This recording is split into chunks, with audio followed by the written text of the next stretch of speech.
حمد والصلاۃ والسلام بہار شریعت درس نمبر 27۔ آج ہم خرید و فروخت کا بیان شروع کر رہے ہیں۔ آج کے درس میں ہم محض مسائل سے پہلے تمہیدی چیزیں ذکر کریں گے۔ انہوں نے صاحب بہار شریعت نے کافی ساری چیزیں ذکر کی ہیں، لیکن ہم ان کو اجمال کے ساتھ آپ کے سامنے پیش کریں گے۔ پہلے نمبر پر انہوں نے کچھ تمہیدی باتیں ذکر کی ہیں اور اس کے بعد کچھ عنوانات کے ساتھ چند ایک مزید باتیں انہوں نے کی ہیں۔ فرماتے ہیں کہ پہلے اس صفحہ میں انہوں نے اس حکمت الہیہ کو بیان کیا ہے کہ رب ذوالجلال نے دنیا میں ایک انسان کو دوسرے انسان کا محتاج رکھا ہے، اور اسی محتاجی پر نظام عالم جو ہے وہ قائم ہے۔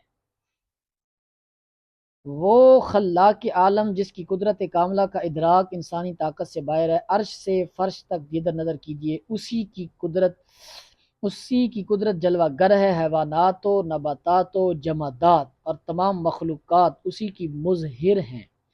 اس نے اپنی مخلوقات میں انسان کے سر پر تاج کرامت و عزت رکھا اور اس کو مدنی و تبع بنایا کہ زندگی بسر کرنے میں یہ اپنے بنی نو کا محتاج ہے۔ اس میں ادراک کا معنی ہوتا ہے، ادراک کا معنی آپ نے پہلے بھی پڑھا ہے، یعنی اس کا تدارک کرنا، اس کو سمجھ لینا۔ خلاق کے عالم سے مراد اللہ تعالیٰ کی ذات۔ جمادات حیوانات آپ جانتے ہیں، نباتات جاتے ہیں جڑی بوٹیاں پودے وغیرہ، اور جمادات پتھر وغیرہ جمی ہوئی چیزیں۔ جامد سے ہے، جامد سے جمادات۔ اور مظہر کا معنی ہوتا ہے، یہ اس میں فاعل کا صیغے پر پڑھیں تو یعنی شان کو ظاہر کرنے والے، ویسے تو یہ واحد کا صیغہ ظاہر کرنے والا۔ اس کے بعد جی مدنی الطبع، اس سے مراد ہے انسان یعنی معاشرتی زندگی کو پسند کرنے والا ہے، لوگوں سے میل جول پسند کرنے والا ہے۔ بنی نو سے مراد بنی آدم، یعنی اپنے جیسے لوگ، کیونکہ انسانی ضروریات اتنی زائد اور ان کی تحصیل میں اتنی دشواریاں ہیں کہ ہر شخص اگر اپنی تمام ضروریات کا تنہا متکفل ہونا چاہے تو غالباً عاجز ہو کر بیٹھ جائے گا۔ متکفل یعنی کہے کہ میں ساری ضروریات اپنی خود پوری کروں گا اور اپنی زندگی کے ایام خوبی کے ساتھ گزار نہ سکے گا۔ لہذا اس حکیم مطلق نے انسانی جماعت کو مختلف شعبوں اور متعدد قسموں میں منقسم فرمایا کہ ہر ایک جماعت ایک ایک کام انجام دے اور سب کے مجموعہ سے ضروریات پوری ہوں۔ مثلا کوئی کھیتی باڑی کرے، کوئی کپڑا بننا، ٹھیک ہے، اور کوئی دوسری دستکاری کرتا ہے۔ جس طرح کھیتی کرنے والوں کو کپڑے کی ضروریات ہیں، کپڑا بننے والوں کو غلہ کیا جاتا ہے، نہ یہ اس سے مستغنی نہ وہ اس سے بے نیاز، بلکہ ہر ایک کو دوسری کی طرف احتیاج۔ لہذا یہ ضرورت پیدا ہوئی کہ اس کی چیز اس کے پاس جائے اور اس کی چیز اس کے پاس جائے، تاکہ سب کی حاجتیں پوری ہوں اور کاموں میں دشواریاں نہ ہوں۔ یہاں سے معاملات کا سلسلہ شروع ہوا، بیع وغیرہ ہر قسم کے معاملات وجود میں آئے۔ اسلام چونکہ مکمل دین ہے اور انسانی زندگی کے ہر شعبہ پر اس کا حکم نافذ ہے، جہاں عبادات کے طریقے بتاتا ہے، معاملات کے متعلق بھی پوری روشنی ڈالتا ہے، تاکہ زندگی کا کوئی شعبہ تشنا یا تشنا دونوں طرح پڑھ سکتے ہیں باقی نہ رہ جائے۔ تشنا معنی پیاسا، اور مسلمان کسی عمل میں اسلام کے سوا دوسرے کا محتاج نہ رہے۔ جس طرح عبادات میں بعض صورتیں جائز ہیں اور بعض ناجائز، اسی طرح تحصیل مال کی بھی بعض صورتیں جائز ہیں بعض ناجائز، اور حلال روزی کی تحصیل اس پر موقوف کے جائز و ناجائز کو پہچاننے اور جائز طریقے پر عمل کرے، ناجائز سے دور رہے۔ بھاگے قرآن مجید میں ناجائز طور پر مال حاصل کرنے کی سخت ممانعت ہے۔ پیچھے ذرا ایک آپ بات سمجھ لیں، بہت انہوں نے زبردست بات کی ہے کہ اس دنیا میں ایک انسان کو دوسرے انسان سے حاجت ہے، اس حاجت کے بغیر دنیا کا نظام قائم نہیں رہ سکتا۔ معاشی نظام اگر قائم ہے تو وہ مختلف پیشے والے لوگوں پر قائم ہے۔ مثلا اگر لوگ کہنے لگیں کہ یار موچی کا پیشہ جو ہے یہ حقیر ہے، یہ تو کمیوں کا کام ہے، ہم نہیں کرتے، کوئی نہ کرے، تو پھر اس پیشے کو کون سنبھالے گا؟ اگر لوگ کہیں کسائیوں والا کام یہ کمیوں کا کام ہے، ہم نہیں کرتے، سب چھوڑ دیں، تو ہم گوشت کہاں سے خریدیں گے؟ اگر بال تراشنے والا کاٹنے والا پیشہ نائیوں کا لوگ کہیں بھی یہ کمیوں کا کام ہے، ہم نہیں کرتے، کوئی نہ کرے، تو پھر کون کرے گا؟ یہ دنیا کا نظام جو ہے وہ غیر منظم ہو جائے گا، معاشی نظام بکھر جائے گا، ایک بندہ فصل میں جو بیجتا ہے، ایک بندہ گندم بیجتا ہے، اب سارے گندم بیجنے لگ جائیں تو دنیا میں گندم ہی گندم ہو جائے، دوسری جنسیں مکئی، باجرہ، ان کی ضروریات کہاں سے پوری ہوں؟ سبزیاں مختلف لوگ بیجتے ہیں۔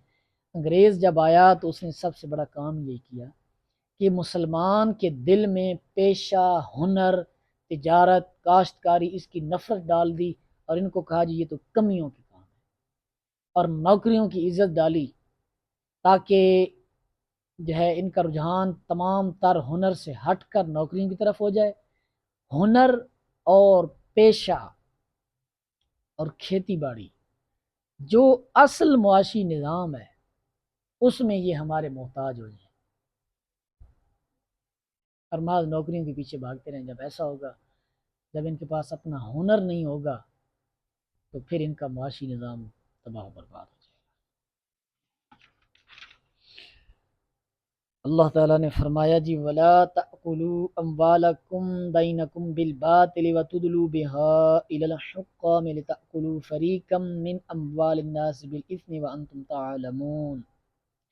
اسی طرح اور فرمایا لا تأکلوا اموالکم بینکم بالباطل، اسی طرح فرمایا آگے احل اللہ لکم یا ایہا الذین آمنوا لا تحرموا طیبات ما احل اللہ لکم ان اللہ لا ولا تعتدوا ان اللہ لا يحب المعتدین وکلوا مما رزقکم اللہ حلالا طیبا واتقوا اللہ الذی انتم به مؤمنون۔ آگے انہوں نے عنوان باندھا جی کسب حلال کے فضائل، حدیثیں ذکر کی ہیں اور کچھ تمہیدی باتیں بھی ذکر کی ہیں۔ تحصیل مال کے ذرائع میں سے جس کی سب سے زیادہ ضرورت پڑتی ہے اور غالباً روزانہ جس سے سابقہ پڑتا ہے وہ خرید و فروخت ہے۔ کتاب کے اس حصے میں اسی کے مسائل بیان ہوں گے، مگر اس سے قبل کے فقہی مسائل کا سلسلہ شروع کیا جائے۔ کسب و تجارت کی فضیلت میں جو احادیث وارد ہیں ان میں سے چند حدیثوں کا ترجمہ ذکر کیا جاتا ہے۔ ہم ایک حدیث تبرکاً پڑھیں گے پہلی یہاں پر۔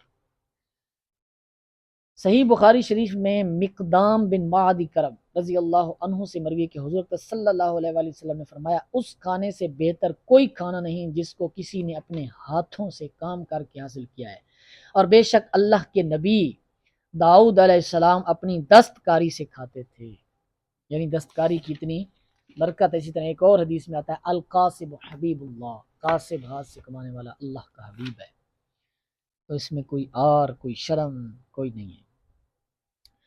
تجارت کی خوبیاں اور برائیاں، برائیوں کا عنوان انہوں نے باندھا ہے، لیکن فی نفسی ہی تجارت میں برائیاں نہیں ہیں، ہماری اپنی کمزوریوں کی وجہ سے اس میں برائیاں شامل ہو جاتی ہیں۔ فی نفسی ہی تجارت ایک مقبول چیز ہے۔ حدیث امام احمد نے ابو بکر بن ابی مریم سے روایت کی کہ وہ کہتے ہیں کہ مقدام بن مادی کرب رضی اللہ تعالیٰ عنہ کی کنیز دودھ بیچا کرتی تھی، اور اس کا ثمن کہتے ہیں چیز بیچ کر جو اس کی رقم لیتے ہیں۔ ان سے کسی نے کہا سبحان اللہ آپ دودھ بیچتے ہیں، یعنی کسی نے طنز کیا او جی آپ دودھ بیچتے ہیں تو اور اس کا ثمن لیتے ہیں؟ تو آپ نے فرمایا، انہوں نے جواب دیا ہاں میں یہ کام کرتا ہوں اور اس میں کوئی حرج نہیں ہے، میں نے رسول اللہ صلی اللہ علیہ وسلم سے سنا ہے کہ لوگوں پر ایک ایسا زمانہ آئے گا کہ سوا روپے اور اشرفی کے کوئی چیز نفع نہیں دے گی۔ اس کا کیا معنی ہے؟ اس کا یہ معنی ہے کہ ایسا نفسی کا دور ہوگا، کوئی کتنا بھی دیندار ہو، کوئی کتنا بھی عمل متقی ہو، اگر اس کے پاس دولت نہیں ہوگی، اس کے پاس پیسے نہیں ہوں گے، اس کے پاس وہ زمانے کی نظر میں حقیر سمجھا جائے گا۔ اس کے بعد ایک اور حدیث سماعت فرما لیجیے۔ صحیح مسلم میں ابو قتادہ رضی اللہ عنہ سے مروی ہے کہ حضور صلی اللہ علیہ وسلم نے فرمایا بے میں حلف کی کثرت سے پرہیز کرو، یعنی قسم اٹھانے کی کثرت سے، کہ یہ اگرچہ چیز کو بکوا دیتا ہے مگر برکت کو مٹا دیتا ہے، یعنی قسم اٹھانے سے چیز تو بک جاتی ہے لیکن برکت چلی جاتی ہے۔ اسی کی مثل صحیحین میں ابو ہریرہ رضی اللہ تعالیٰ عنہ سے بھی مروی ہے۔ اس کے بعد آ جائیں جی آگے، انہوں نے عنوان باندھا ہے فائدہ ضروریہ۔ تجارت بہت عمدہ اور نفیس کام ہے، مگر اکثر تجار کس بیانی، تجار یعنی تاجر، تاجر کی جمع تجار، کس بیانی سے کام لیتے بلکہ جھوٹی قسمیں کھا لیا کرتے ہیں۔ اسی لیے اکثر احادیث میں جہاں تجارت کا ذکر آتا ہے جھوٹ بولنے اور جھوٹی قسم کھانے کی ساتھ ہی ساتھ ممانعت بھی آتی ہے۔ اور یہ واقعہ بھی ہے کہ اگر تاجر اپنے مال میں برکت دیکھنا چاہتا ہے تو ان بری باتوں سے گریز کرے۔ تاجروں کی انہی بدعنوانیوں کی وجہ سے بازار کو بدترین بقع زمین فرمایا گیا۔ بقع ٹکڑا، بقع کہتے ہیں ٹکڑا، حصہ، مقام۔ اور یہ شیطان ہر صبح کو اپنا جھنڈا لے کر بازار میں پہنچ جاتا ہے اور بے ضرورت بازار میں جانے کو برا بتایا گیا ہے۔ اس کے بعد انہوں نے کافی چیزیں ذکر کی ہیں، حدیثیں بھی، آیات بھی۔ ایک آیت ہم یہاں سے پڑھتے ہیں، اذ رجال لا تلہیہم تجارت ولا بیع عن ذکر اللہ۔ یہ سچے تاجروں کی صفت بیان کی گئی ہے کہ وہ تجارت بھی کرتے ہیں، یاد خدا سے غافل نہیں ہوتے، اور تجارت اور بیع ان کو رب ذوالجلال کی یاد سے غافل نہیں کرتی۔ یاد سے غافل نہ ہونا کیا معنی؟ یاد سے غافل نہ ہونا یعنی وہ چیز بیچتے ہوئے بھی اپنے رب کے حکم کا دل میں خیال رکھتے ہیں، تو یہ بھی گویا رب ذوالجلال کی یاد ہے۔ آگے جی آ جائیے، خرید و فروخت میں نرمی چاہیے۔ خرید و فروخت میں نرمی و سماحت چاہیے کہ حدیث میں اس کی مدح و تعریف آئی ہے۔ سماحت کس کو کہتے ہیں؟ درگزر کرنا، حسن سلوک کرنا۔ صحیح بخاری اور سنن ابن ماجہ میں جابر رضی اللہ تعالیٰ سے مروی، حضور اکرم صلی اللہ علیہ وسلم فرماتے ہیں اللہ تعالیٰ اس شخص پر رحم کرے جو بیچنے اور خریدنے اور تقاضے میں آسانی کرے۔ اسی کی مثل ترمذی و حاکم و بہقی ابو ہریرہ سے مختلف روایات موجود ہیں۔ اس کے بعد جی عنوان ہے مسائل فقہیہ۔ مسائل فقہیہ صرف ہم اس کی تمہید پڑھیں گے، آگے مختلف عنوان بیع کا بیان، مبیع کا بیان آگے انشاءاللہ اگلے درس میں پیش کریں گے۔ اصطلاح شرع میں بیع کے معنی یہ ہیں کہ دو شخصوں کا باہم مال کو مال سے ایک مخصوص صورت کے ساتھ تبادلہ کرنا، یعنی ایک بندے کا مال ہو یا دوسری جانب ثمن ہو، قیمت ہو، یا پھر دونوں جانب مال ہو، اس کا تبادلہ کرنا مخصوص طریقے کے ساتھ، مخصوص شرطوں کے ساتھ۔ بیع کبھی قبول قول سے ہوتی ہے اور کبھی فعل سے ہوتی ہے۔ فعل کا معنی ہوتا ہے کام، پڑھ چکے ہو نا، فعل کام کو کہتے ہیں۔ فعل اور قول بات، اگر قول سے ہو تو اس کے ارکان ایجاب و قبول ہیں، یعنی مثلا ایک نے کہا میں نے بیچا، دوسرے نے کہا میں نے خریدا، ٹھیک ہے، یہ ہے قولی بیع، یعنی قول سے کہا یہ بھئی آپ میں بیچتا ہوں، اس نے کہا جی میں لیتا ہوں، پیسے دے دیے، مال لے لیا، یہ قولی بیع ہوگی۔ اور فعل سے ہو تو چیز کا لے لینا اور دے دینا، یعنی چیز لے لینا اور پیسہ دے دینا، اس کے ارکان ہیں، اور یہ فعل ایجاب و قبول کے قائم مقام ہو جاتا ہے۔ یعنی ادھر کی ایجاب و قبول تھا، ایجاب و قبول کہتے ہیں ایک بندے کا کہنا کہ میں دیتا ہوں، اس کو کہتے ہیں ایجاب اور دوسرے کا قبول کرنا، وہ کہتے ہیں قبول۔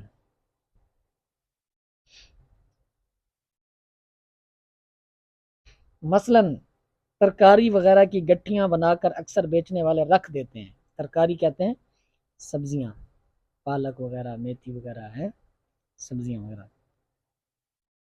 اکثر بیچنے والے رکھ دیتے ہیں اور ظاہر کر دیتے ہیں کہ پیسہ پیسہ کی گڈی ہے، خریدار آتا ہے یعنی اتنے پیسے کی اوپر لکھ دیتے ہیں یا آواز لگاتے ہیں، ایک پیسہ ڈال دیتا ہے اور ایک گڈی اٹھا لیتا ہے، وہ بندہ خود پیسہ رکھ دیتا ہے، گڈی اٹھا لیتا ہے۔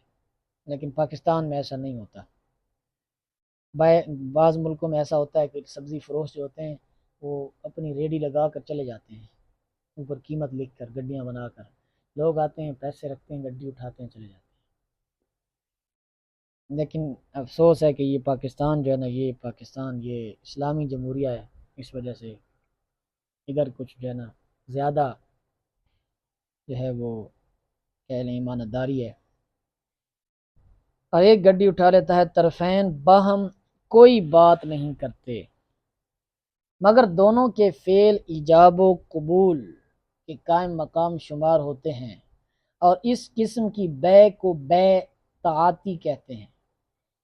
بے کی طرفین میں سے ایک کو بائع اور دوسرے کو مشتری کہتے ہیں، یعنی بے ہوتا ہے، بے سنو، بے ہوتا ہے بیچنا، اور بائع ہوتا ہے بیچنے والا، مشتری ہوتا ہے خریدنے والا۔ ٹھیک ہو گیا؟ اس کے بعد مستقل مسائل بیان کیے جائیں گے۔ ھذا ھو المرام، اللہ